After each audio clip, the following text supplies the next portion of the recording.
Hello Reformers and welcome to a special feature of Endless Space 2. I absolutely loved the previous Endless Space, the original, and I also loved Endless Legend as well, and I have even dabbled in a couple of other Endless quote-unquote games. So anyway, let us make a new game and see what we're doing. Aha! Okay, so it seems like it has actually saved my settings from my previous little foray into the game, just to get used to things a little bit. You know, you got to make sure that everything's working correctly, and, well, I think we're actually going to go with the same. Let's do it. Back from the very brink, no man has traveled further, struggled more, and unraveled more of the mysteries of the universe than Horatio. At least, according to Horatio. Now, with a great nation cast in his image, Horatio is ready to extend his vision to beautify the rest of the galaxy. Look in the mirror, Horatio, and you will always find the answers you seek. Exactly. Oh yes. So in the original Endless Space, I played the faction of Horatio, basically only that, and a little bit of a try with the Cravers as well, because I personally find them actually quite unique in the way that they play, because obviously they are at war against everyone, which is a big deal. So let's see what we're actually going to be doing here. We're obviously going to be taking a look. Yes, as you can see, the Horatio tend not to dabble in the affairs of others, preferring to keep advancing their cloning and gene splicing technology. So if you don't know, Horatio is a faction that has literally been created just by one man called Horatio, and he has created it by cloning himself, because he believes that he is the most beautiful, the most intelligent, and the most dashing of all life forms in the universe, and so he is attempting to make everyone else like him, as well as, of course, splicing certain genes into his own genes to make himself better. So think a little bit Borgish from Star Trek, but obviously they are a lot, they look a lot better, the Horatio, that is. Anyway, as you can see here, click on the center, but yeah, okay, so I have advanced tutorials on, mainly because I'm not familiar with Endless Space 2 in the least. So I'm not entirely sure what kind of new features and things that they have given us. But as you see here, there is actually a system regarding political parties. You can also pass laws, and obviously because of the population and genes button right here, that is unique as far as I'm aware to Horatio, because they are gene splicers, they are cloners, they basically do everything they can to, manipulate genetics. So, consult your empire populations and perform gene splicing operations. As you can see in the top right, if you want to read the advanced tutorial, then you can obviously do that. You can pause the video if you so desire. And as you can see, these right here are basically our, shall we say, not guinea pigs, but they are the population that will be spliced into us, as you can see here. Extract the genes of this population to include their effect to your major population. You need to reach a number of 2 population units to perform this action. So, as you can see, we only have 1 population with the Zavali at the moment. And once we have gene spliced them, we will gain +2 science and +1 happiness to our main population, which is, of course, Horatio. As you can see here, yes, the Horatio are Horatio and intend to expand until all the galaxy is as gorgeous as they are. I mean, really, how could I go for any other faction? Because they are just hilarious. But, yeah, the one thing that you do need to take into account is that every single faction, as far as I've seen so far, is very unique. All of them have a very unique way of playing, and Horatio, I feel, is probably a good demonstration of that. Anyway, so yes, we're going to be leaving this screen. There you go. So we can pass another law if we so desire, because as you can see here, we have a dictatorship currently going on. So, if we want to, we could go for something like a super tax act, which would obviously minus our happiness, which might actually be a good way to go, and I'll explain why Because if we go into our main system here, you can see that we have a thing called infinite supermarkets. Now, infinite supermarkets, what do? Well, they give you happiness, as you can see. So the happiness right there is obviously going to make a pretty big deal. I think that's actually a pretty nice idea. So we're actually going to do that. And then we're going to go back into our Senate and we're going to pass the Super Tax Act. I could technically go for increased capacity or increased food. I could technically go for something that will reduce our science but increase our happiness. But personally, Horatio is a faction that focuses on science, and obviously we do have, you know, more food as well. Food is very, very important because obviously population is very, very important. But for now, considering I have done a little bit of research beforehand, and that will, that would then in turn mean that dust, in this case the cash or gold of this particular game, dust will come in very handy when we are going to be colonizing other planets. Because when we colonize other planets and systems, you can spend a little bit of cash or a little bit of something, there are 3 different resources to spend, to increase, or shall we say decrease, the time it takes for the colony to actually happen. Because it actually, well, you'll see when we actually get there. Anyway, I'm going to go for the Super Tax Act, and I think that is fine. Also, as you can see here, there are elections and different political parties. So you can obviously tell that something is going to happen. If your party loses the political election, then you're going to have some problems. But anyway, as you can see here, this is the research screen. And we have 4 different quadrants of research. And one is obviously empire development. Another is science and exploration down here. Another is economy and trade. And another one is military. Now, of course, if we wanted to go for a big military push, we would of course be, researching a bunch in here. But I'm not going to be doing that. I'm actually going to be going for planetary landscaping because that is going to give us extra food. I'd also like to go for this mainly because it's going to give us ATAC systems, which technically is just giving us +5 happiness on planets and +5 happiness on hot. So obviously hot is a kind of a characteristic of certain planets, and I think that's actually pretty decent. But as it stands, we might just go for plasma metallurgy as well. As you can see, these are actually suggested to us, but I think they're good anyway. I think they're pretty good anyway because, as you can see, they also have the side effect of uncovering the exploitation of Hyperium. Now, Hyperium is obviously another resource. You can, of course, go through all of the economy and trade routes and the scientific routes and uncover more and more different resources. And these all come in handy at one point or another. I'm also going to go for N-Way infusion. And we're probably also going to go for something else once we get to Tier 2. But at the moment, we can only access Era 1 technologies, as you can see. Of the military, that is. Because, as you can see, the various eras, or shall we say, tech trees, are not available. Not all of them are available at the moment, because we have to unlock them, or, at the very least, it's because of our faction. If we were playing the Cravers, then the military would be already unlocked. So, yeah, there is, you have to take that into account. Anyway, we're going to go for this as well. It's going to take a bit of time. And there you go. So we have some research, we have that. And then I think the only thing that is left to be done is set our ships.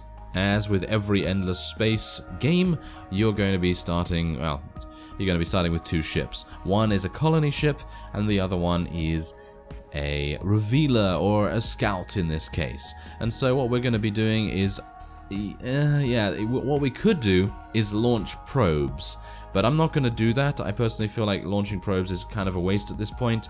Launching probes is probably going to be really good later on. We could also start an expedition which would search for curiosities in this system and gain potential rewards.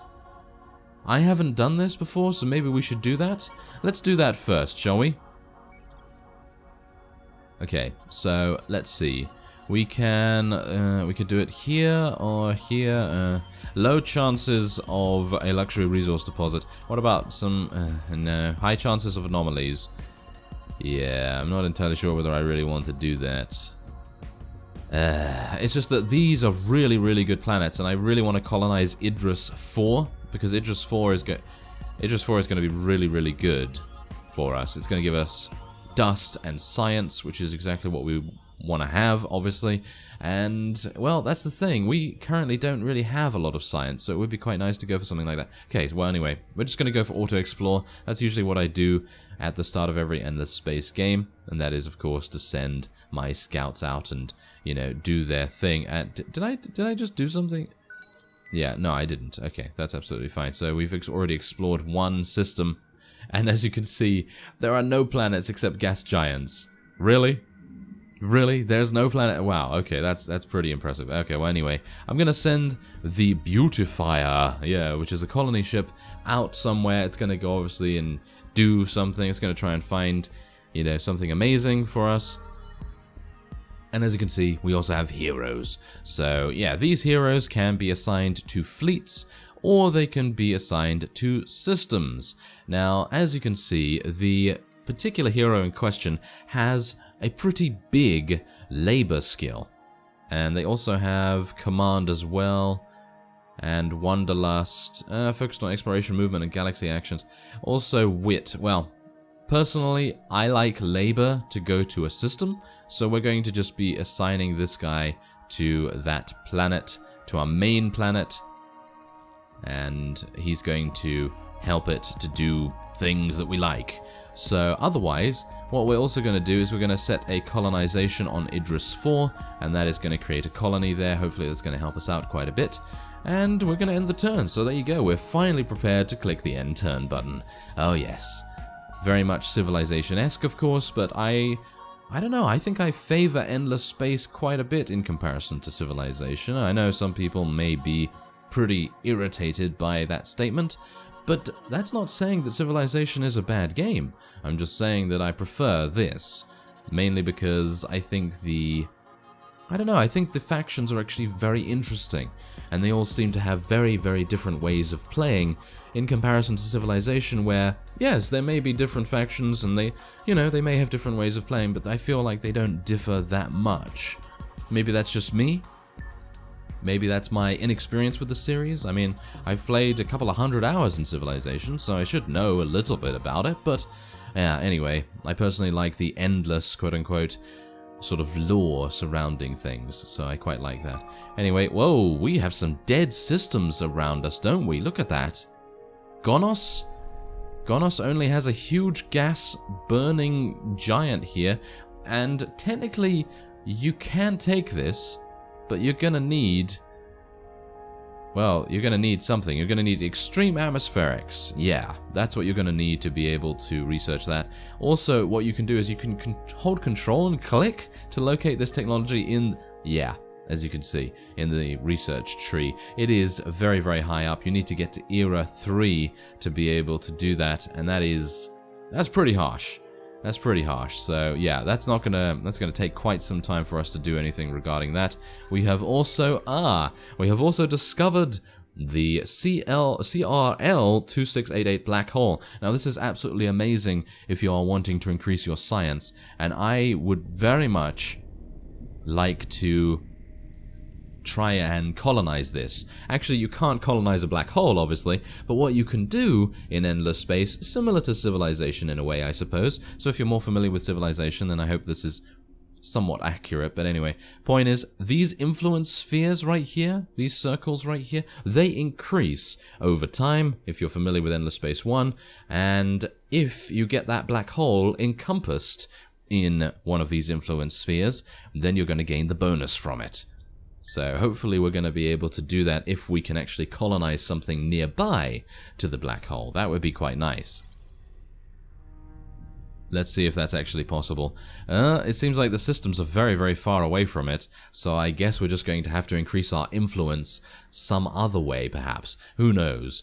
But what I do know is that we're just going to continue pressing the next turn button. Not much to do right now. And, oh yeah, I should also mention that there are actually minor factions in the game as well, which you can either exterminate, or you can make friends with them and they will give you certain resources in exchange for your friendship. Like, for example, this one, the Mavros. You have discovered the Mavros minor civilization in the Ying system. They are pragmatists, which provide more science than other factions. They are also constructophiles, which means that they have a minus 10% system improvement cost. And they also have an unknown sort of thing there, which is obviously our diplomatic relations with them.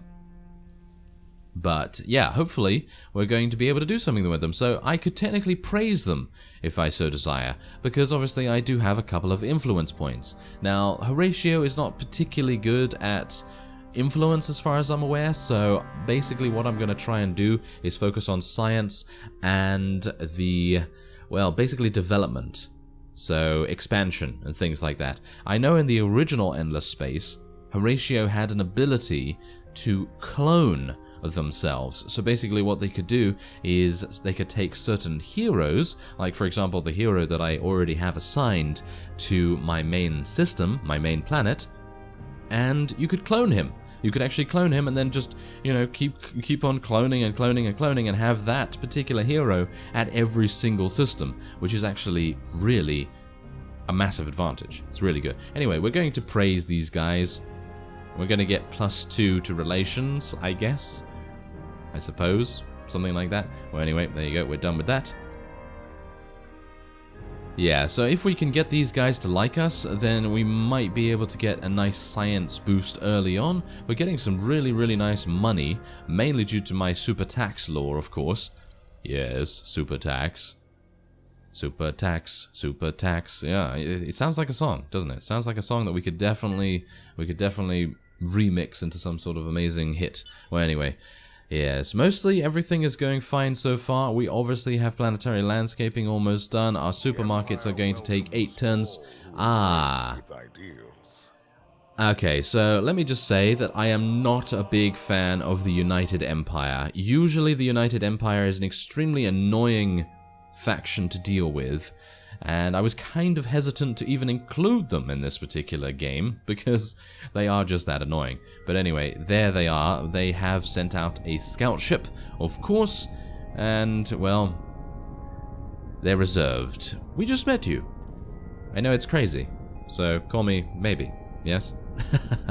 Of course, yeah. Anyway, they seem to be turning around. That's interesting. They must think that we are on our way to attack them or something. Well, that's not particularly good. Well, hopefully I will be able to show you the ship construction as well, because that is one thing about Endless Space that I don't think I've seen in many other 4X turn-based strategies, and that is the ability to create your own units. You can literally go in here, you can, you know, select a name. I'm obviously not going to select one because this is just an example. I'm actually not going to create anything right now, but as you can see, we only have 2 Hull classes right now. You can obviously unlock more as time goes on, but for now I'm just going to select the Scout, and, well, there's a number of modules that you can select here. So if we wanted it to, for example, have basic ion torpedoes, I could do that, and then it shows you a demonstration of how the torpedoes fire, which is pretty nice. You can also get a wide variety of different things like defense modules, so plasma shielding and basic high placing, and then you can have a support module like nano repair bots, for example. And as you add more and more modules, it will give you more and more upkeep, and it will take more and more production, or in this case industry, to build. And obviously you do have that as well, you know, dust cost and all that sort of thing, to actually design the thing. So there is that. Also, as time goes on, you are of course going to be able to upgrade and to retrofit your ships in themselves. But yeah, as time goes on, you're also going to be getting huge ships, and you're going to be able to have massive fleets that will be able to just take on anything, which is really fun to run around with.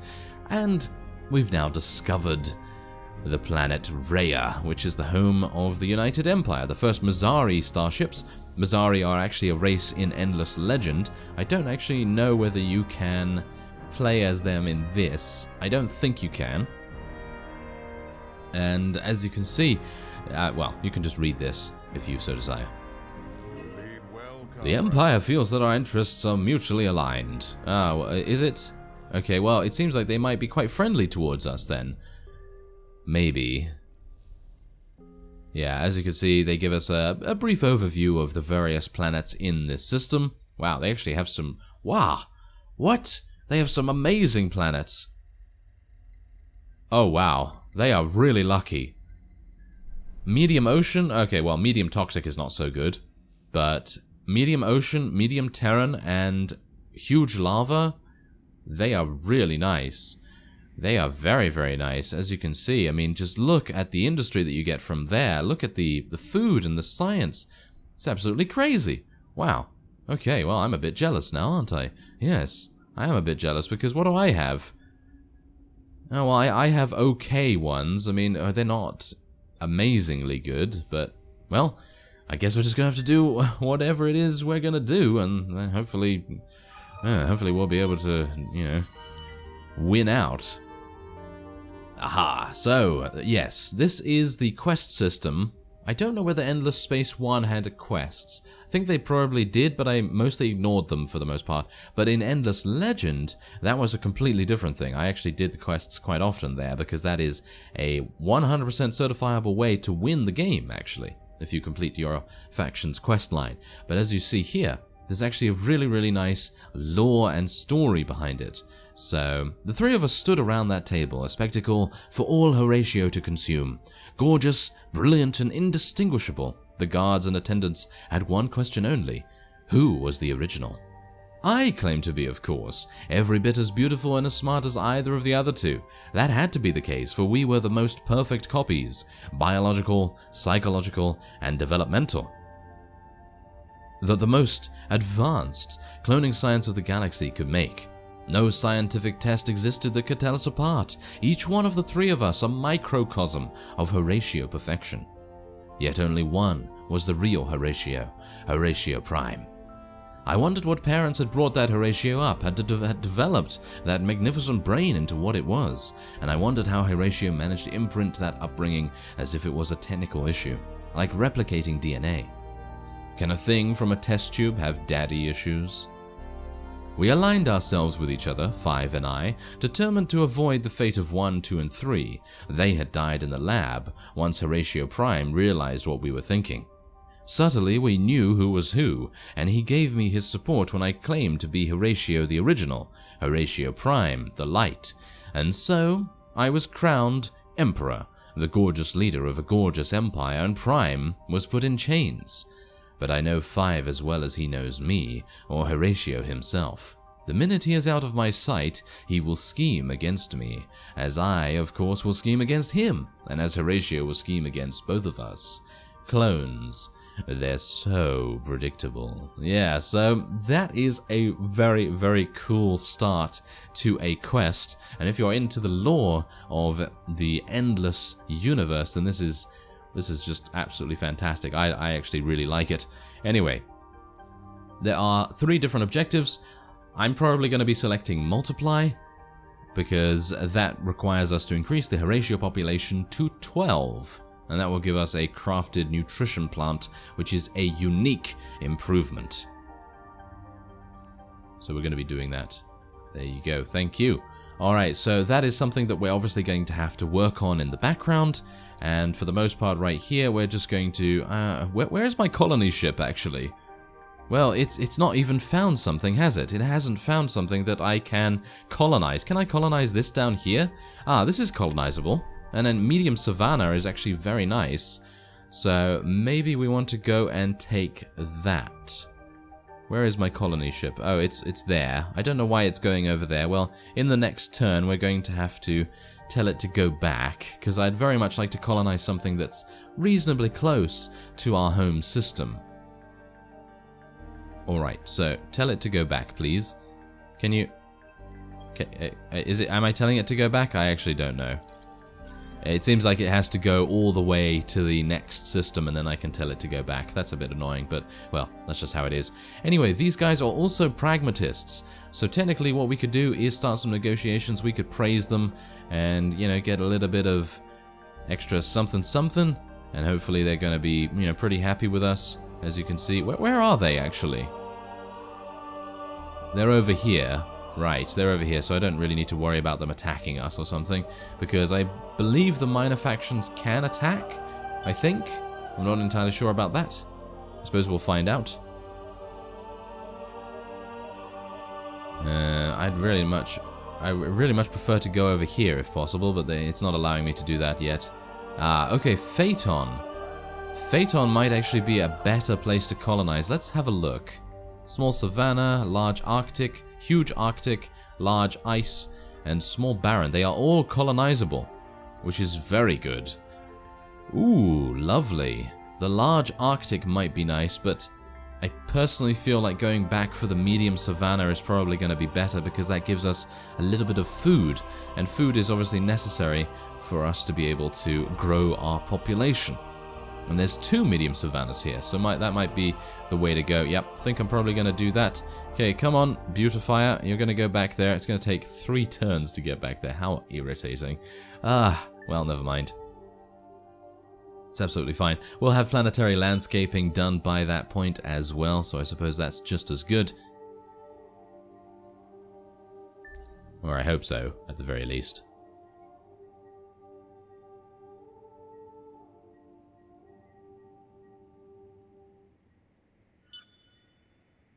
Seems like a couple of people are fighting already, perhaps.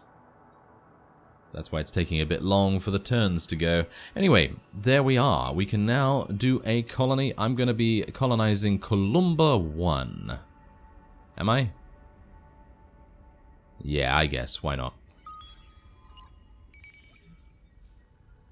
Alright, so, as you can see, due to the advanced tutorial, we have, there is a unique way of colonizing in Endless Space 2 in comparison to Endless Space 1, and that is that you basically compete. So if there's another empire that wants to also colonize this particular planet, then you're going to have to use various actions to make a difference. So, for example, you can do merchants and money, you can do greener grass, but there are no enemy outposts on this star system, so don't really need to do that. But merchants and money is certainly what we're going to be doing, because that decreases the turn timer by a huge margin, which is really nice, and it also increases the food a little bit at the territory in question. So what's going to happen now is we will start to send out colony ships with various civilians from our main system, and it's going to come all the way over here to Columba, and once we have a certain amount, that is then going to, you know, add a population, and we're going to colonize it.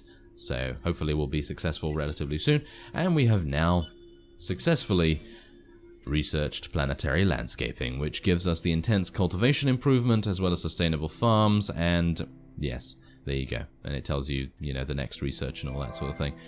Aha, so we've also completed infinite supermarkets, which is fantastic. That's good. And, oh, he has gained enough experience to reach level 3. Shall we assign some things? Yeah, so he's going to be a system dweller. And a system dweller, well, what is that? That basically means that he's just going to stay on a planet, and he's going to do his very best to help that planet be as good as possible. I'm going to go for clone wares right here, because that is going to give us increased food and increased happiness, and that is just utterly amazing. We're going to go for 2 of those in that. That is just invaluable in my opinion.